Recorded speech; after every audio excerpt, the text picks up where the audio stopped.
Buongiorno, buongiorno, ben ritrovati. È il 29 dicembre, martedì. Vediamo cosa c'è oggi sui giornali, un po' in questa nostra strana rassegna stampa, molte cose, anche perché vediamo se oggi riusciamo a parlare anche un po' di Trieste, visto che Ring lì è sospeso, mentre in Veneto andiamo avanti, ma sta succedendo anche qualcosa di interessante sul fronte del voto. Saluto Oscar, Ornella, Anna, Davide, ciao a tutti, buongiorno. Dunque, è il 29 dicembre. Che cosa c'è oggi sui quotidiani? Fondamentalmente quello che immaginavamo, cioè sapete che ne avevamo già discusso qualche settimana fa quando qualcuno cominciava a fare intendere come questo potesse essere lo scenario, cioè quello del patentino per quanto concerne il vaccino, cioè questa sorta di patente, di passaporto per chi si è vaccinato e quindi potrebbe diventare questo lo scenario e allora chi è vaccinato può fare determinate cose e chi non lo è invece non può prendere gli aerei, non può partecipare alle feste, non può fare... Allora, questo è un po' il dibattito, ma perché oggi si anima questo dibattito? Su due fronti in particolar modo sui giornali. Buongiorno Sharon.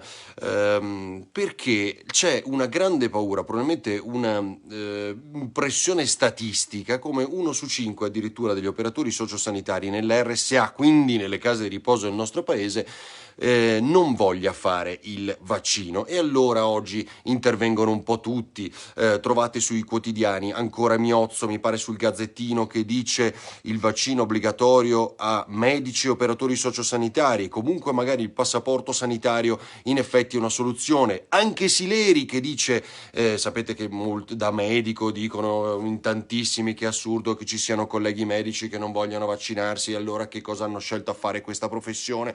Anche Sileri da questa ipotesi saremo costretti a renderli obbligatori in questi ambiti ovviamente, quindi questo è lo scenario ai quali si aggiunge, adesso se ve lo trovo dopo leggiamo una cosa del sindaco di Santa Lucia di Piave che è molto interessante, il dato che è quello della diffusione di questi benedetti vaccini, cioè che ancora una volta, come ha detto il come si chiama, ministro Speranza nei giorni scorsi, ieri mi pare, 13 milioni di vaccinati, di dosi, attenzione, di dosi a marzo, 13 milioni di dosi a marzo. Oggi cosa ci dicono? Che l'obiettivo sia 13 milioni di dosi ad aprile, vabbè, cambia poco credo, compreso il fatto che per giustificare forse che ne abbiamo prese di meno rispetto alla Germania, perché la Germania si fa gli affaracci suoi, se le compra e ne arrivano di più. Cosa diciamo noi? Che c'è il maltempo e siccome c'è la neve, c'è il diluvio universale, c'è soprattutto questa neve che ha paralizzato il paese, gli aerei non possono volare, non il furgone simbolo dei giorni scorsi, ma gli aerei non possono volare, non possono portare questo vaccino e quindi abbiamo dei rallentamenti, però insomma tranquilli, saranno sempre quelle dosi di cui abbiamo parlato, cosa mi pare 470.000 alla settimana, che poi si è fatti conto, o al mese, non mi ricordo più, l'abbiamo detto ieri, ce l'ho scritto qua, 470.000 dosi in Italia a settimana avevano detto, e se fate i conti ovviamente non ci stiamo coi numeri, soprattutto perché anche quando parliamo di 13 milioni di dosi a marzo bisogna fare diviso 2, quindi sono 6 milioni e mezzo. Allora con questo ritmo di un vaccino che poi dovremo rifare molto probabilmente per la prossima stagione invernale, dove vogliamo andare? Questo è del piano vaccinale che ci dobbiamo dire e dei numeri che non riusciamo a capire. Oggi sul giornale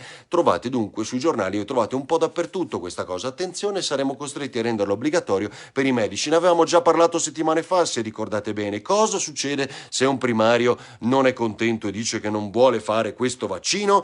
E appunto ora si pensa al passaporto e a soprattutto a renderlo obbligatorio per quanto riguarda sanitari e medici. Pietro Ichino, il giuslavorista, oggi ci spiega che uno può essere licenziato, cioè dal proprio datore di lavoro, può essere licenziato se si rifiuta di fare il vaccino che serve a proteggere appunto i colleghi in azienda, e questo è già previsto dalle leggi vigenti. Mi pare che sia sul Corriere, il taglio basso del Corriere di oggi, se volete leggervelo appunto c'è anche il riferimento.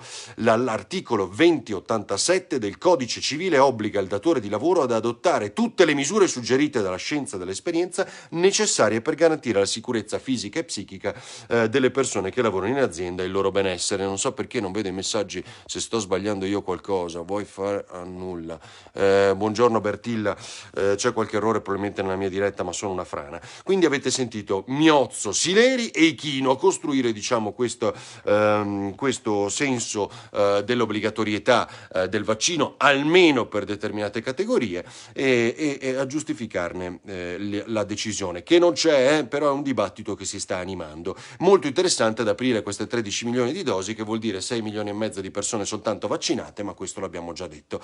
Sui giornali trovate ancora una volta, con attacchi dal centro-sinistra in particolar modo, la famosa telenovela dei numeri del Veneto, con Zai arrabbiato. Ieri sera è intervenuto ancora a Quarta Repubblica, la telenovela del record dei contagi, per il quale, lo ricordo ancora una volta, oggi alcuni giornali, mi pare proprio il Gazzettino, dica come rischiamo di essere arancioni dal 7 gennaio. Il ministro D'Incà aveva detto restiamo rossi in Veneto fino all'11 di gennaio. Insomma, c'è questo dibattito con il ritorno delle regioni a colori, quindi immaginerete questo sistema di qui in avanti tornerà dopo il periodo delle vacanze natalizie.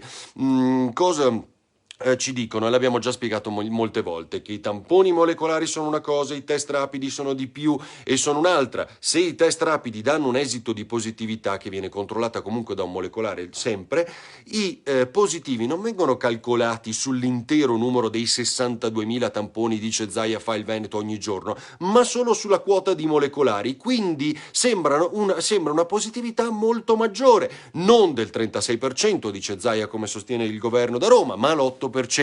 E allora ancora una volta è possibile che non troviamo un dato vero, reale, concreto neanche su questo? Non riusciamo a capire come sia questo piano di vaccinazione, le primule, gazebi, tutte quelle cose inutili in questo momento. Non riusciamo a sapere quante saranno le dosi e come ci proteggeremo, considerando che dopo l'estate probabilmente dovranno rifare le persone il vaccino, perché non sappiamo quanto dura la protezione. E neanche sulle positività per tampone abbiamo dati certi. Però l'opposizione ne approfitta, diciamo, per attaccare Zaia. Ieri abbiamo detto che Rifondazione Comunista ne chiede le dimissioni. Oggi Venezia tra l'altro si è svegliata, non so se l'avete visto, credo gira molto sul web, con questo gigante manifesto, insomma cartellone, mi dispiace dirlo ma è fanculo 2020, insomma, quindi lo trovate un po' sui social. Oggi mostreremo nei nostri telegiornali Antena 3 e Rete Veneta, abbiamo il video anche della rimozione da parte della polizia locale, ma questo simbolo molto chiaro che abbiamo un po' tutti nel cuore di questo anno orrendo campeggiava sul ponte di Rialto in un blitz notturno a Venezia. Cosa stavamo dicendo? Quindi variati, Martella e Baretta, tre sottosegretari molto importanti del Veneto, di questo governo, ne approfittano, diciamo, per dare la loro ricostruzione di quello che sta accadendo. Ciao Alice, buongiorno Erika, Giulia e Lucia, di quello che sta accadendo in Veneto, cioè è il luogo più pericoloso d'Italia. Quindi non riusciamo a capire chi ha ragione su questi dati e perché non ci sia una linea comune sui dati e le positività per tamponi. Certo, abbiamo più numeri di contagi per quanto riguarda il Veneto, ma andiamo a vedere allora il numero dei tamponi, però su questo non ci sente nessuno. E abbiamo il Veneto come il luogo più pericoloso d'Italia, dicono variati, Martella e Baretta. Sulle terapie intensive 1000, ma qui mancano gli anestesisti, anche i medici, non è vero che non è detto che siano reali. Andiamo a vedere veramente cosa dicono i numeri di queste terapie intensive del Veneto, sbandierate da Zaia, e Zaia prenda misure più forti, così dicono i tre sottosegretari. Intanto la Confcommercio fa sapere come 300.000 imprese nel nostro paese saranno morte a fine 2020, e questo è un dato ovviamente sul quale riflettere. Ne parliamo sempre spessissimo sempre del problema dell'economia del nostro paese, abbandonata e umiliata da quello che è successo. Le reazioni invece al dati di questa telenovela del Veneto si hanno anche con una lettera che oggi scrive, mi pare, al Corriere del Veneto Arturo Lorenzoni, l'ex candidato governatore del Veneto avverso a Luca Zaia. In questa lettera lo invita a venire in aula e insiste ancora sul fatto che evidentemente abbiamo sbagliato sui test rapidi, abbiamo dato troppa affidabilità a questi famosi test rapidi, perché, ed ecco allora giustificato il perché abbiamo tutto questo problema con i nuovi contagi in questo momento, perché il Veneto è record, allora forse non sono affidabili, dimenticando, come diciamo tutte le volte, che sono approvati dallo dallo Spallanzani, dall'Istituto Superiore di Sanità, ma questa, diciamo, questa letteratura e questo racconto ormai del test rapido come assolutamente fallibile sta investendo il Veneto e le scelte di Luca Zaia, tant'è che avete visto ovviamente ne chiedono le dimissioni. Ascoltare Crisanti, dice Lorenzoni, che bisognava ascoltare Crisanti, che aveva detto di programmare le chiusure e su questo ne avevamo parlato anche noi, eravamo d'accordo più volte qui, perché invece di questo macello, di questa agonia, forse era meglio programmare con date certe e ampio preavviso perché le aziende potessero prepararsi i lockdown.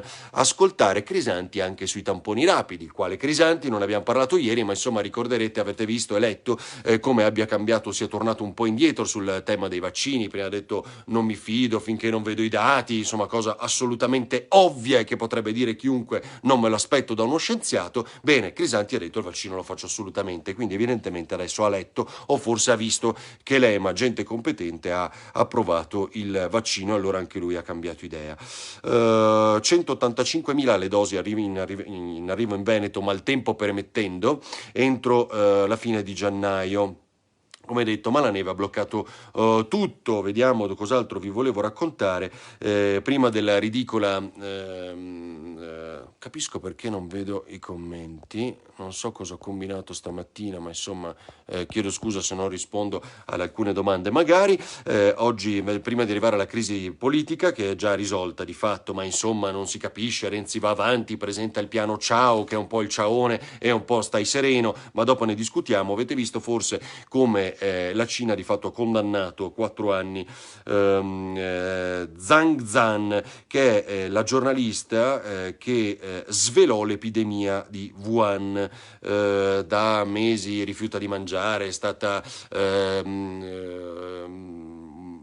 nutrita con un sondino, e siccome cercava di togliersi sto sondino è stata addirittura immobilizzata. Immaginate cosa sta passando questa donna, che appunto ha raccontato, non è che ha raccontato, lei ha provocato disordine sociale, secondo la Cina, ha provocato disordine sociale. E come questo? Postando i video delle persone che stavano ammassate lungo le corsie degli ospedali, che c'era qualcosa che non ci raccontavano, che c'era qualcosa che stava succedendo, non era chiaro, e persino Li Wan, come si chiamava, mi ricordo purtroppo, Li Wan Li, mi pare il medico che svelò per primo, il giovane medico svelò per primo la malattia, e che poi morì purtroppo, e che è diventato di fatto un eroe. Allora per quello la Cina insomma in qualche maniera ha dovuto riconoscere sull'onda emotiva anche il ruolo di quel medico. Ma le persone come Zhang Zhan, che ha provocato disordine sociale soltanto perché ha raccontato quello che succedeva con i suoi video YouTube, con i social e tutto quello, vengono condannate. Questo è quello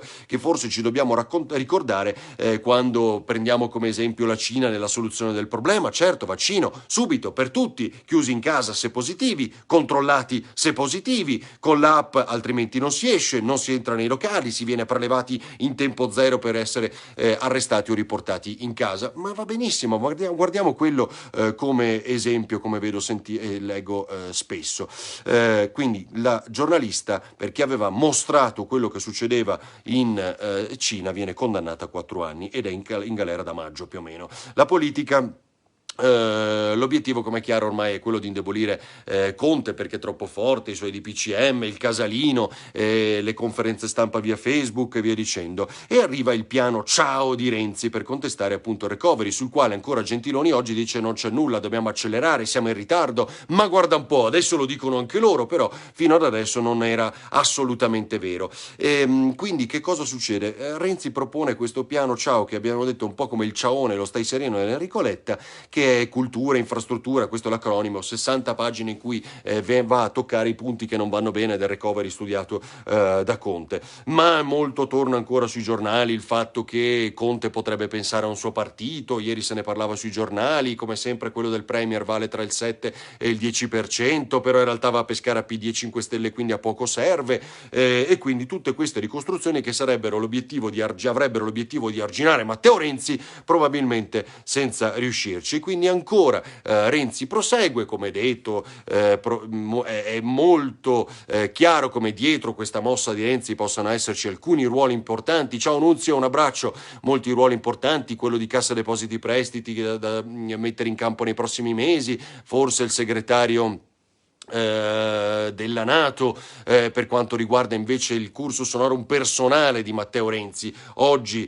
rompe le uova nel paniere di questo governo per ottenere il Ministero agli Esteri, dopo il Ministero agli Esteri questo ruolo importante invece sul fronte internazionale. Ma anche Patuanelli fa un'intervista, mi pare oggi su Repubblica, il ministro triestino, dicendo dopo Conte c'è soltanto il voto. Come vedete, insomma, nell'arco di qualche giorno questa finta crisi, vero o presunta, bisognerà risolverla. Penso di avervi detto un po' di tutto, ma è bello raccontare come due cose: Miramare sia il miglior museo d'Italia, oggi lo riprendono un po' diversi quotidiani, tra cui Il Piccolo, è il miglior museo d'Italia, Castello di Miramare, questo è molto bello, e a questo affiancherei una storia invece che si è sviluppata ieri su Treviso, che è quella della casa, zona fiera, una villetta di inizio Novecento, su più piani, molto affascinante, la conosco anche io, abbandonata da tanti anni. Ebbene, ieri circola sui giornali questo progetto con un edificio orrendo, ma comunque avveniristico o moderno, che sarebbe nato o nascerebbe al posto di quella casa,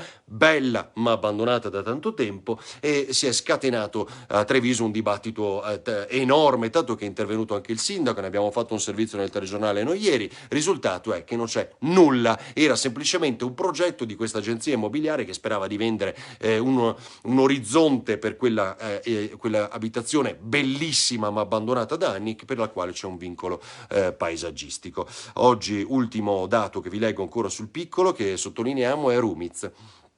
E i triestini sanno molto bene che quando interviene Rumiz in campagna elettorale, diciamo poi gli scenari si aprono e solitamente non va come lui prevede. Questa volta racconta, sostiene Adesso Trieste, questa lista che è in campo con i giovani, nata da Trieste, da Riccardo La Terza, che è spesso nostro ospite, ne fa un compendio, un panegirico, modello Greta, il coinvolgimento, i ragazzi che oggi non vanno via dal Friuli Venezia Giulia, da Trieste, ma restano in campo, li sosterrò, questo dice Rumiz, e quindi da uomo di sinistra dice: quale sono? Io sosterrò questi ragazzi perché la sinistra classica mi ha stancato. Benissimo. E Rumiz, così, con estrema chiarezza, dice quello che pensa, quello che pensava fino a questo momento, e quindi se l'avesse fatto un giornalista di un altro con altre simpatie, lo scandalo sarebbe